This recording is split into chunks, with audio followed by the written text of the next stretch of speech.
Hello students. तो आज हम कुछ important question chapter number 7 coordinate geometry NCERT text book से सॉल्व करने जा रहे हैं। ये क्वेश्चन इंपॉर्टेंट इसलिए है कि इस क्वेश्चन को बोर्ड में पूछे जाने के चांसेस बहुत ज़्यादा है।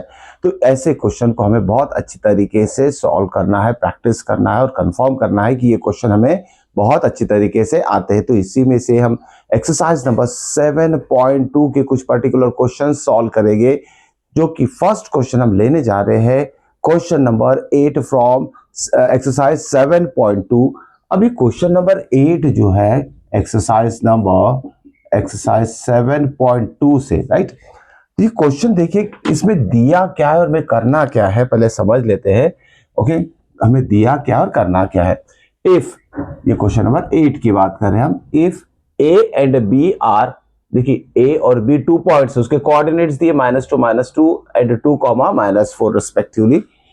Find the coordinate of point P. कोई पॉइंट पी है, उसके कोऑर्डिनेट हमें निकालना है such that AP is equal to 3/7 of A B. तो ये सबसे इंपॉर्टेंट चीज इसमें दी गई है, ध्यान में रखिएगा। इसका मीनिंग हमें समझना है। तो सबसे पहले क्या करते हैं, क्वेश्चन को समझ लेते हैं। और यहाँ और दिया भी है कि P lies on A B. तो P जो पॉइंट है, फिगर से समझ लेते हैं, वो ये जो पॉइंट P है ये ए बी के ऊपर, लाइन सेगमेंट ए बी के ऊपर है और ए और बी के कोऑर्डिनेट्स दिए हैं। ए के कोऑर्डिनेट्स कितना है -2, -2। बी के कोऑर्डिनेट्स कितना है 2, -4। और हमें क्या करना है, कोऑर्डिनेट ऑफ पॉइंट P निकालना है। तो मान लेते हैं P की कोऑर्डिनेट जो है x, y है। ओके, जो कि हमें निकालना है, मतलब हमें x और y की वैल्यू यहां फाइंड करना है। अब देखिए इसके सॉल्यूशन में क्या करते हैं, सबसे पहले जो गिवन है वो लिख लेते हैं। तो गिवन में क्या दिया है, ओके, a के कोऑर्डिनेट कितने हैं -2, -2 एंड b की कोऑर्डिनेट जो है इट इज 2, -4 है। ए बी हमने लिख लिया है। ओके, ऑल्सो व्हाट, ये रिलेशन दिया है AP is equal to 3/7 AB। अब इसका मीनिंग समझना है हमें। AP is equal to 3/7 AB, मतलब ये AP जो है 3/7 ऑफ AB है, 3/7 पार्ट है AB का। ओके, AP की वैल्यू कितना होगा 3/7 टाइम्स AB, हम समझ लेंगे इसे। अब देखिए इसे सॉल्व कैसे करना है वो हम समझ लेते हैं। ये 7 जो है इधर जाएगा, AP से मल्टीप्लाई हो जाएगा, तो ये हो जाएगा 7AP is equal to 3AB। Okay, अब इसको सॉल्व करके हम निकालेंगे क्या, वो समझ लेते हैं।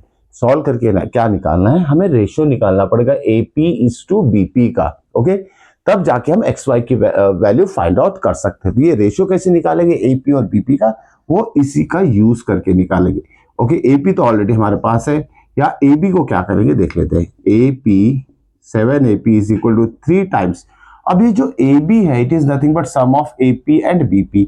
तो AB को हम रिप्लेस करेंगे AP प्लस BP, क्या लिख लेते हैं, AB means AP plus BP। Okay, तो इसको हमने ब्रेक कर दिया, sum of 2 line segment gives AB, value of AB।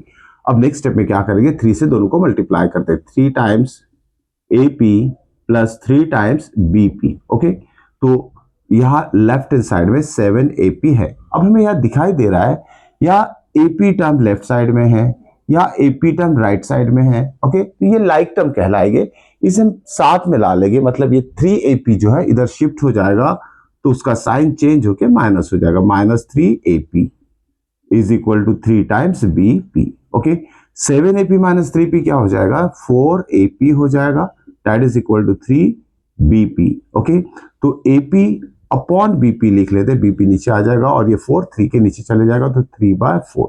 तो AP BP का रेशियो हमें मिल चुका है 3/4। तो हम लिख सकते हैं AP is to BP is equal to 3:4। ये 3:4 हमें रेशियो मिल चुका है। ओके, तो इस तरीके से पहले ये जो गिवन टर्म है इससे हम रेशियो निकालेंगे और इस रेशियो का यूज करके हम XY की वैल्यू निकालेंगे। और ये XY क्या है, कोऑर्डिनेट्स ऑफ पॉइंट P। यहां लिखेंगे हम using section formula, right.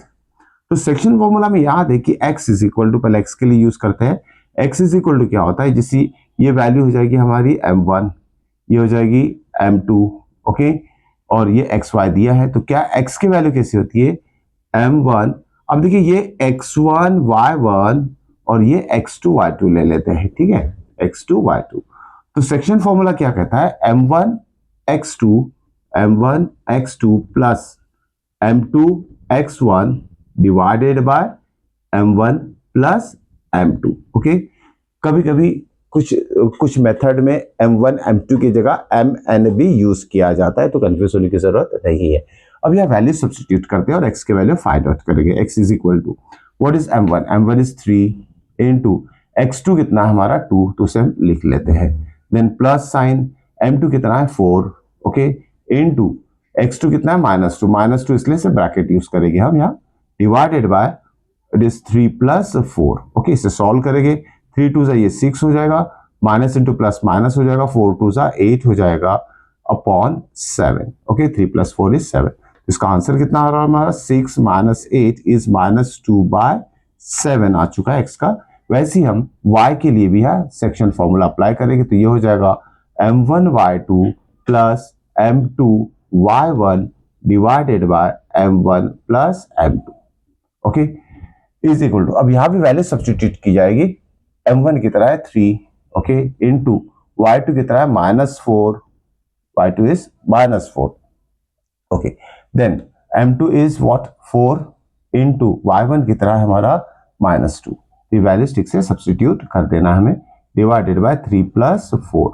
Okay, तो नेक्स्ट स्टेप में क्या आएगा, y is equal to 3 into -4 कितना होता है -12, minus into plus is minus, 4 2 8 हो जाएगा, डिवाइडेड बाय 7। इसका आंसर आएगा हमारा -20/7। इस तरीके से हम y की वैल्यू फाइंड आउट कर लेंगे। So this two values x and y are nothing but coordinate of point P हम बोल सकते हैं। तो इस तरीके से हम coordinate of point P find कर सकते हैं यूजिंग सेक्शन फॉर्मूला, और इससे हम रेशियो फाइंड आउट करके उसको अप्लाई करेंगे। तो ये आज का क्वेश्चन था, होप सो ये समझ में आ चुका होगा।